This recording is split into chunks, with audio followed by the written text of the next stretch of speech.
Welcome back to Africa Reimagined, the podcast that uncovers the untold stories of entrepreneurs reshaping Africa's future, and in many cases, the future of the world.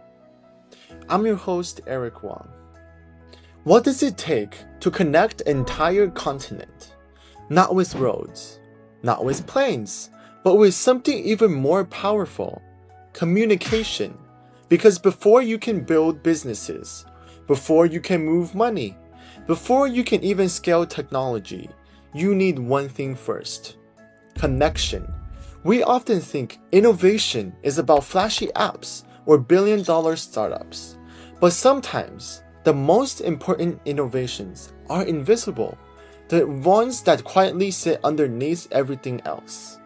Today, we're diving into the story of Masiyiwa, a Zimbabwean entrepreneur who didn't just build a company.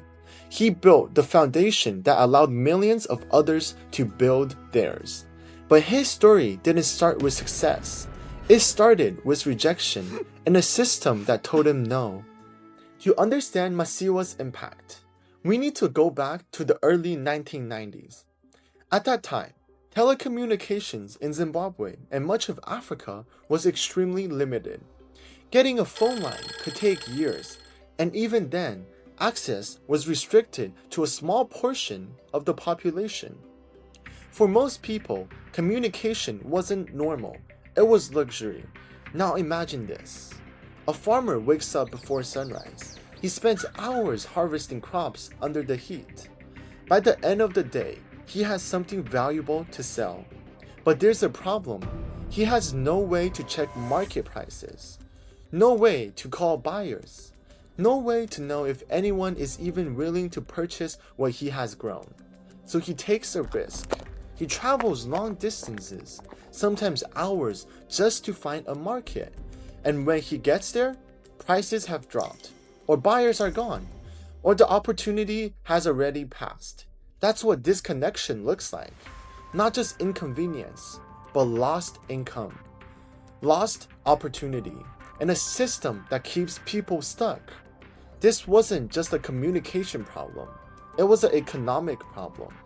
A structural barrier that limited growth for millions of people.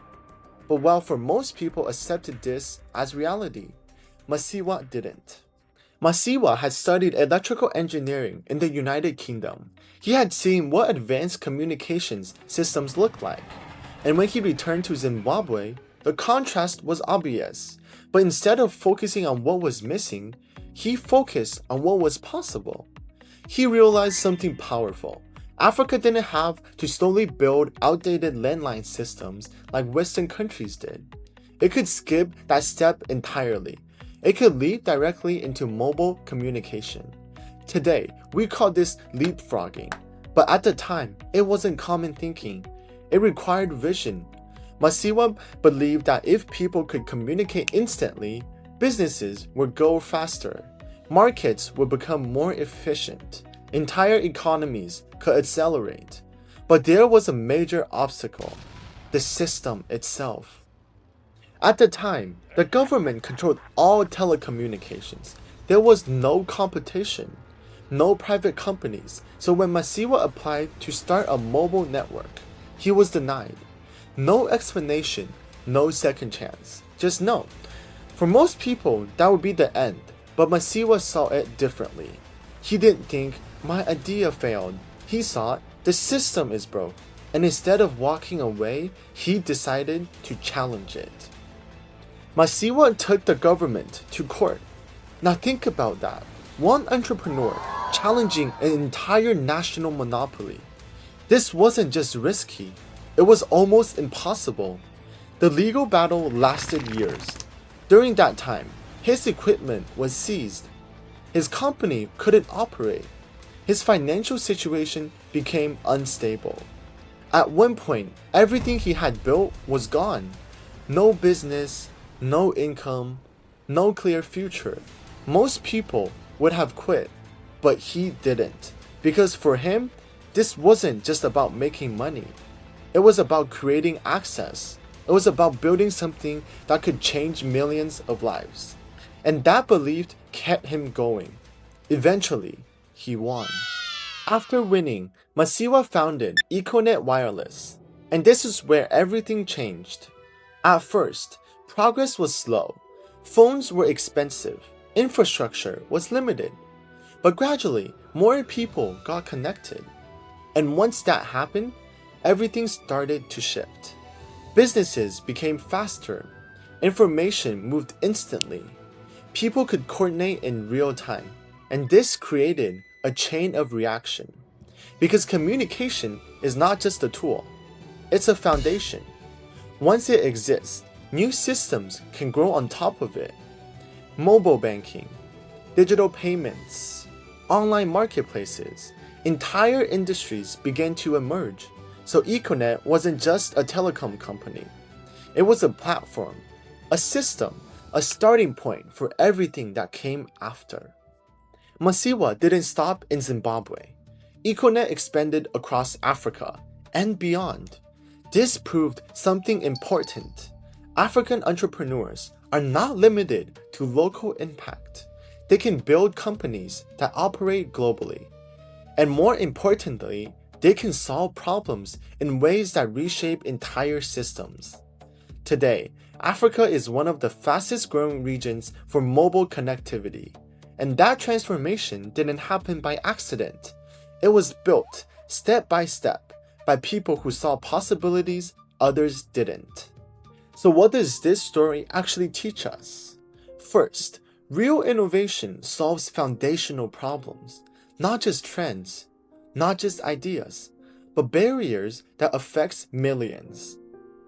Second, systems matter more than products. Products can succeed, but systems create opportunity for someone else. Third, real change requires persistence, not days, not months, years, and sometimes the biggest breakthroughs come from people who refuse to accept how things are.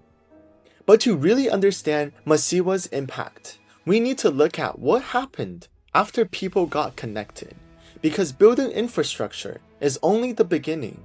What matters is what people do with it. Let's go back to that farmer for a second. Now imagine the same farmer, but this time he has a mobile phone. He wakes up early again. He harvests his crops. But before leaving, he does something different. He makes a call. He checks prices in nearby markets. He talks to a buyer. He knows exactly where demand is the highest. So instead of guessing, he makes a decision based on information. And that changes everything. This is the power of connectivity. It doesn't just make life easier, it makes decisions smarter. And when millions of people start making better decisions, entire economies become more efficient. Now let's take it one step further. Once communication networks are in place, financial systems can evolve because money at its core is also about communication. Sending money is really just sending information. And with mobile networks, that becomes much easier. This is where we start to see the rise of things like mobile payments, digital wallets, and eventually mobile banking systems. In many parts of Africa, people skipped traditional banking entirely. They didn't go from cash to bank to digital. They went from cash to mobile. That's leapfrogging in action. So when we talk about the future of Africa, we often focus on startups, funding, and new technologies. But stories like Masiyiwa's reminds us that before all of that, you need the foundation, because before you can build the future, you have to connect it. And Masiyiwa didn't just build a company, he built the connections that allowed millions of others to build their futures. This has been Africa Reimagined. If you enjoyed this episode, follow us on Spotify, YouTube, or Apple Podcasts and share it with someone interested in global innovation. And as always, keep imagining, keep creating, and keep reimagining Africa.